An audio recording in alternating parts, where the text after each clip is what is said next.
તો જૂનાગઢના માંગરોળ પંથકમાં પણ ધોધમાર વરસાદને કારણે ઘેડ પંથકના ઘણા ગામો સંપર્ક વિહોણા બન્યા હતા, જેના કારણે ધારાસભ્ય ભગવાનજી કરગઠિયા લોકોની મુલાકાતે પહોંચ્યા હતા। ઉલ્લેખનીય છે કે માંગરોળ પંથકમાં ધોધમાર વરસાદને કારણે અનેક લોકોને ભારે હાલાકીનો સામનો કરવો પડ્યો છે, જ્યારે ખેડૂતોને ખેતરોમાં ધોવાણ થતાં અનેક ખેડૂતોનો મગફળીનો પાક ફેલ થાય તેવી શક્યતા ખેડૂતોમાં સેવવામાં આવી રહી છે।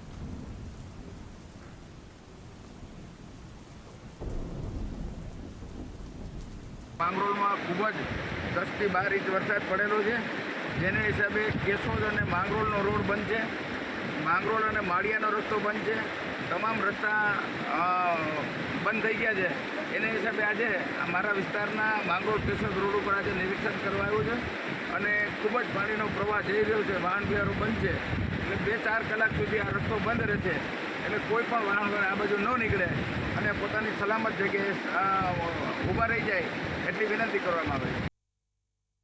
ભારે વરસાદને કારણે પાણી ગરકાવ થઈ ગયા છે, મગફળીમાં પાણી ભરાઈ ગયા છે, ઉપરથી મગફળીના ભાવ પણ નથી વધતા, જેથી કરીને અત્યારે પણ નુકસાન છે અને ભાવ નથી વધતા એને કારણે ખેડૂતોને બીજું નુકસાન છે। થોડા ઘણા ભાવ વધે તો ખેડૂતોને એમાંથી કંઈક રાહત મળે।